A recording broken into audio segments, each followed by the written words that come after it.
in order to establish the Megamorph as a canon item and not just something in that extra item line of farting, farting, farting, farting, farting, farting, farting, farting, farting.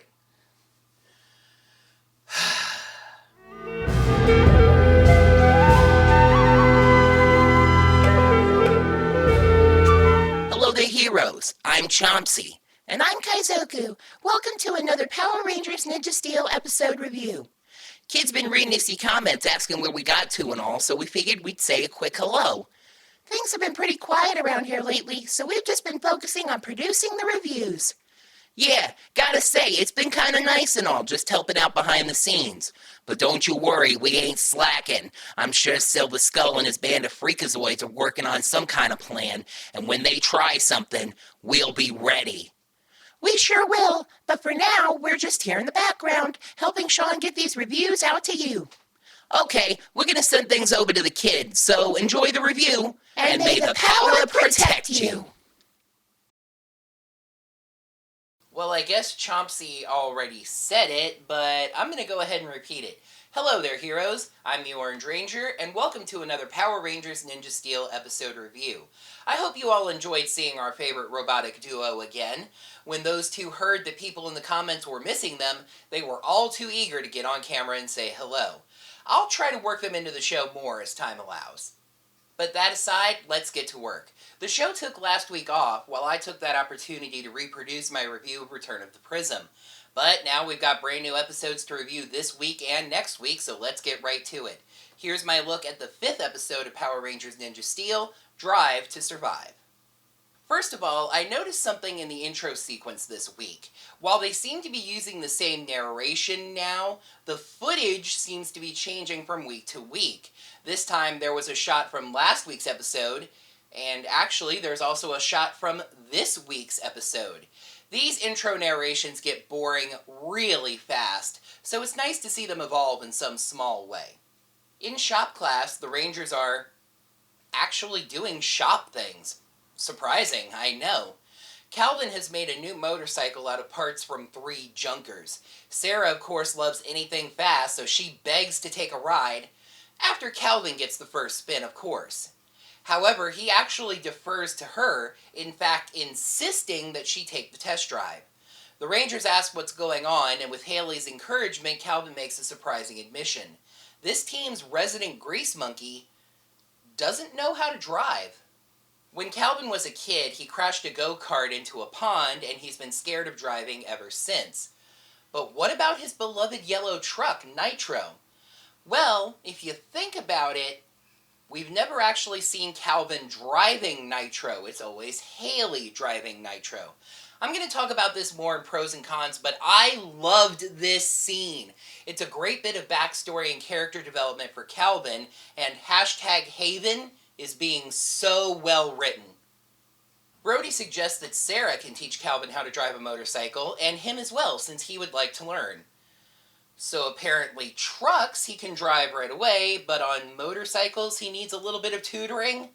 Seriously, one line. Sarah, you taught me how to drive the truck so fast, how about teaching us motorcycles next? Today's monster of the day is a spider named Tangleweb, who makes a glorious entrance by barfing up a Kudabot. After the opening credits, it goes to the school to look for the Rangers. Today, sadly, Victor and Monty are for the most part wasted, given an absolutely idiotic comedy subplot about eating beans to try and fart their way out of class. Monty is a nerd. Why would he want to get out of class? But funny enough, even here they tend to shine. When Monty sees a shrunken Tangleweb and jumps into Victor's arms, Victor doesn't yell at him or throw him aside, but offers to protect him and step on the spider, who tosses them aside and then grows. And then Victor is still brave, wanting to fight the monster. But the monster, of course, just webs them up and pushes them aside to go look for the Rangers. The webs around the two form a fart balloon, which is referenced 2 more times in this episode and 0 more times in this review. Over at Motorcycle Training, Brody is acting like the biggest moron on the entire planet. Seriously, this scene is not just stupid, it's dangerous and irresponsible. Nobody who is just learning how to ride a motorcycle should be doing these friggin' dangerous stunts. Come on, Power Rangers, teach better lessons. Of course, it's not like Sarah's doing any better, sticking Calvin on a kid's bike with basically no training and just saying, go! So, of course, Calvin goes crashing through the park, nearly injures 3 or 4 people, and then crashes into a trash can, flipping over and landing hard on his back. And the other Rangers basically just giggle at him and show no real concern for pretty much anything. Calvin's feelings are hurt, not to mention, of course, that he's embarrassed, and he goes to leave. Haley is once again incredibly kind and supportive, but for now the damage is done. As the other 4 Rangers leave, they run into the little spider, who grows into Tangleweb. The Rangers morph, with Tangleweb standing 2 feet in front of them, and doing absolutely nothing to try and stop them. Oh, and this is a small note, but more of the morph dance, as it's called, was transitioned over into the stock footage of the morph sequence. Tangleweb creates a vortex and sucks up 3 of the Rangers and Calvin's motorcycle. Brody takes on Tangleweb one-on-one with the power of eating puns, but that's not quite enough, and Brody gets sucked up as well, just as Calvin walks up on the situation. Tangleweb is full, so he retreats for now, with Calvin running to tell Mick and Redbot, who are making more Power Stars. Brody calls them for help from the inside of his helmet instead of his datacom. Somehow. Anyway, as they try to figure out what to do to save the Rangers, the Ninja Nexus Prism shows them Calvin's motorcycle. By now, as we've all figured out, if the Ninja Nexus Prism is showing you anything except its insides, it wants some ninja steel. Calvin tosses in a ninja star, and out comes this. Calvin realizes that this is likely going to involve needing to drive the motorcycle, but he's still scared and doubtful about driving. Mick gives us the episode's moral, but for once, it's actually fully involved in the episode, including the Ranger stuff. You cannot let your fears stop you from doing what's right, especially when it involves helping your friends.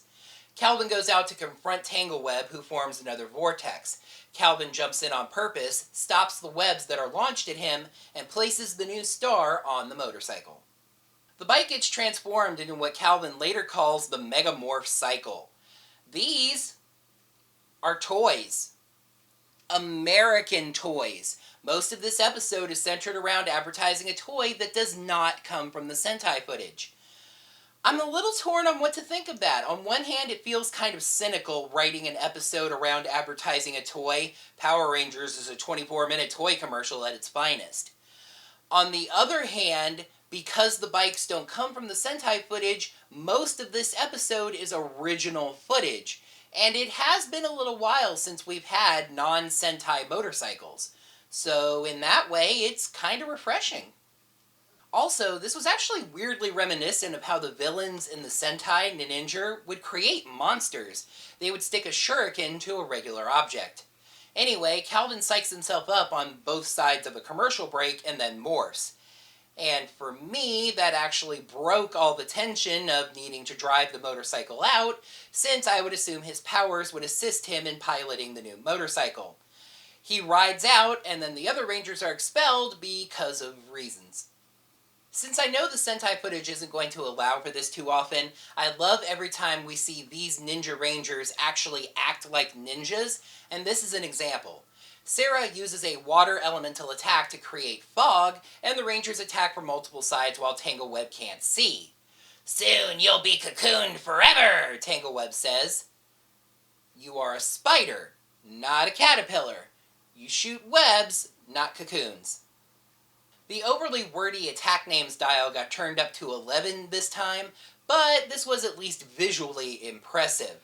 The Rangers put their battle morphers into hyper mode for a combo attack. Sarah and Haley fire a hyper arrow blast, which is caught by Calvin and Preston with a hyper blade slash, with all that energy tossed up to Brody, who fires it down at Tangleweb with the hyper claw shred final attack. Weirdly, after Tangleweb is destroyed, but before he's gigantified, so I guess this was more reward than need, the prism shows Mick elephants, creatures that he does not recognize. He tosses in another ninja star anyway, and something starts happening. The crowd votes yes on Gigantifying Tangleweb, and the Rangers call their Zords. After a quick individual Zord battle, Tangleweb fires webs at the Zords that get them tangled up. Good naming, that. Brody calls Mick for help, and it just so happens that the prism spit out a new Zord star. Mick thinks they can use it to summon the legendary, why is everything in this show friggin' legendary, Rumble Tusk Zord. I'm not sure how he knew that when he didn't know what elephants were, but I suppose it was written in the legend of plot convenience. Mick tosses it to Brody, yes, from that far, and Brody summons it. The Rumble Tusk Zord is a green elephant that emerges from Random Mountain in the Somewhere mountain range. It inspires Brody to be able to cut himself free, something he wasn't able to do before and none of the other Rangers were able to do after. He jumps over to the new Zord, Gust attacks Tangleweb, and sucks the webbing off the other Rangers and Zords. It then transforms into Ninja Zord mode, becoming a humanoid Zord like Robo-Red. A humanoid Zord? Why, that makes it perfect for the chair mechanic in the Megazord's chest. The Rangers form the Rumble Tusk Ninja Steel Megazord. And no, I didn't say that wrong. It's not Rumble Tusk Megazord, it's the Rumble Tusk Ninja Steel Megazord. Is Saban paying these writers by the word? The Robo-Red Zord becomes the Megazord's right arm, with its original right arm disappearing to the land of dreams and fairies, with the Rumble Tusk Zord sitting in the chest, new face, and dual axes. Maybe it was just me, but it seems like the Zord fight this week was a little more Michael Bay than usual. You heroes know what I'm talking about? That kind of Transformer-style battle footage, low angle, lots of shaky cam, stuff like that. Anyway, the Rangers finish off Tangleweb with the Rumble Tusk Ninja Steel Megazord Double Axe Final Attack. 9 freaking words! Villain wrap-up. I was praising you when your monster did well, but now it failed, so I'm gonna punish you, so clean the toilets, blah blah blah blah blah. Calvin drives himself and Haley to the school, revealing to the other Rangers that he has gotten his driver's license. Haley bragging on her boyfriend that he got a perfect score on his driving test. Gee, we get to see one of the Rangers get their driver's license? You're an episode late there, Ninja Steel. Mick shows the Rangers that now each of them has a Megamorph Cycle Power Star. Except Calvin had to put his on a motorcycle. Does this mean each of the other Rangers needs to go find a motorcycle? Well, they may have Megamorph Cycle Power Stars, but I have scoring stars, and I'm going to fling them. Episode 5, Drive to Survive. Pros, the amazing #Haven relationship, nice character piece for Calvin, and good original footage. Cons, the reason for that footage is a little cheap, the Rumble Tusk part feels tacked on, and the weird motorcycle scene.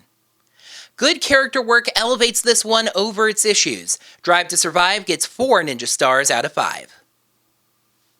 I don't think I'm able to stress enough just how well written and performed Haven is, and how refreshing it is to see. A real mature relationship on Power Rangers. 2 people who very clearly care deeply for each other that we're being allowed to observe. Haley is so supportive of Calvin, even when she had to drive him around everywhere. And even when Calvin's mad at everybody, Haley's able to get through to him for a minute. I mean, they even gave us an original Ranger shot of the 2. It's just so refreshing, and it really adds something to the show. And Haley aside, this was just a well-written episode for Calvin. The go-kart crash was another taste of childhood backstory like Preston's Magic Show, but to me it was deeper because it actually caused damage and delayed development in Calvin's life. And it also helped the moral of the episode finally apply to the Ranger stuff, since he had to overcome his fear to save his friends as the Yellow Ranger. And even though we're going to get to the reason in just a second, there wasn't a lot of Sentai footage in this episode. It was kind of sprinkled in there, but there was mostly American action sequences, which is always good to see. It's kind of clear where the money for that came from, and again, we're getting there. But I really like episodes with a lot of original footage, and that was really nice. And anytime Ninja Steel takes a step away from the Ninja, I am one happy Ranger. Transitional segue. This definitely seems to have been another Wild Force Rider and Forever Red situation. To just state it plainly, it seems like Bandai of America at least partially financed this episode in order to establish the Mega Morph Cycles as a canon item, and not just something over in that extra area of toys that aren't seen on the show. Unfortunately, realizing that gives this episode kind of a cheap feeling, since it has a very businessy motivation, even more than usual for Power Rangers. And that actually leads into the second con. I'm not really sure why the decision was made to have this be the episode that introduced the Mega Morph Cycles, but the Sentai footage this episode adapts is also the one that introduced the Rumble Tusk Zord. That leads to feeling like all of the Rumble Tusk stuff was kind of tacked on at the end, because most of the episode focuses on the Mega Morph Cycle. It especially feels that way when you consider that the Rumble Tusk is more or less given to Brody, when this is Calvin's focus episode. And I feel the need to once again point out that this is some nonsense. These stunts are dangerous to do even when you're a fully trained stunt person. To even imply that anyone that is just learning to ride a motorcycle should try this is, as I said, dangerous and irresponsible. Yes, I know, Power Rangers is being aired for 7-year-olds right now who are at least 10 or so years away from getting on a motorcycle themselves. But you can plant the seed of dangerous things in minds this young. It's just not a good look. To be honest, this episode actually kind of threw me for a loop, because I've been accusing Ninja Steel of focusing too much on the people and not enough on the Rangers. But the people stuff in this episode was actually well written this time and engaging, and the Ranger stuff felt kind of cheap and tacked on. So I'm praising this episode for something I've criticized the show for in the past. Sometimes that happens. So now it's time to find out what's going to happen in the 6th episode of Ninja Steel, My Friend Redbot, but stay tuned after that because there's something I want to ask you guys about my upcoming schedule. Haley is targeted by Galvanax's latest monster. Isolated from the other Rangers, she and Redbot must work together to save themselves. Nickelodeon has released the Power Rangers airing schedule for March, and it makes for a very interesting month. Power Rangers Ninja Steel will not be airing on Saturday, March 11th because it's not nominated for any Kids' Choice Awards. However, with the Power Rangers movie coming out on March 24th, and the desire to not have any competition between the two, Nickelodeon is going to be airing a double header of new Ninja Steel episodes on March 18th. Question 1. What should I do a video about on March 11th? Suggest a topic for me to cover related to Power Rangers, or heck, even not related to Power Rangers. Just toss me your topics, whatever you'd like to see me do a video about. I actually need some video topics for the hiatus as well, so toss as many suggestions at me as you would like, and we'll see what makes the list. Question 2. How should I handle the double header? Should I do separate videos for each episode? Or should I do a double-length review? Or should I try to squeeze my reviews of both into the length of one video? Make your suggestions below. And with that, we have reached the end of another Power Rangers Ninja Steel episode review. Thank you, heroes, so much, as always, for watching. Make sure to click the like button right down below to let me know you like this video. Let me know what you thought of this episode and of my review of it in the comments down below. And subscribe to the channel to see all the Weekly Geekly. Also, make sure you ring that bell so you're notified of whenever I post new videos. Also, remember, if there's any kind of delay in my videos or you're wondering what's going on, you can check me out on social media on Facebook and Twitter. Also, since this video is being posted in March, sadly YouTube fan funding is now a thing of the past, so I can no longer tell you to go over to my channel page and click that blue support button, but I can say that during this year's hiatus I will announce new channel funding options, so look forward to that if you're interested. Until next time, May the power protect you. We sure will, but for now, thank you, Squeak. Move! Welcome to another Power Rangers Ninja Steel episode review, but offers to protect him by stepping on the spider, who tosses them aside and grows. Yep. The base Power Rangers is a 20-minute toy commercial at its finest, advertising a toy that take off the rails. The Rumble Tusk Zord is a green elephant that emerges from random mountain in the Somewhere mountain range. it perfect for the chest mechanic. The Rangers formed the Rumble Tusk Ninja Steel Megazord. No, I didn't. With its original right arm disappearing to the land of dreams and fairies, with the Alright, the good times. Okay, here we go. Anyway, the Rangers finished Tangleweb with the Yay! Rumble Tusk Ninja Steel Megazord Double Axe Final Attack. It was! I hate it when I do that! Maybe it was just me, but the sword fight this week felt a little more Michael Bay than usual. You guys know what I'm talking about? That Transformers fight. I always get thrown off when I say, like, I have no hands.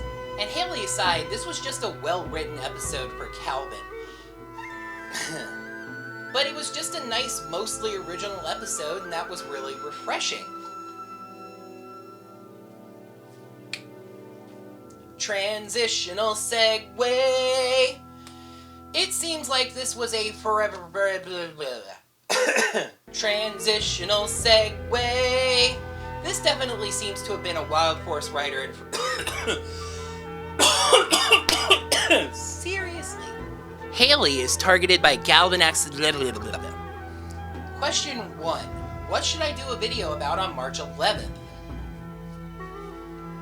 And with all that, we have reached the end of another Power Rangers Ninja Steel episode review. Thank you guys so much. Thank you, Heroes Fart! Make sure to like the video by clicking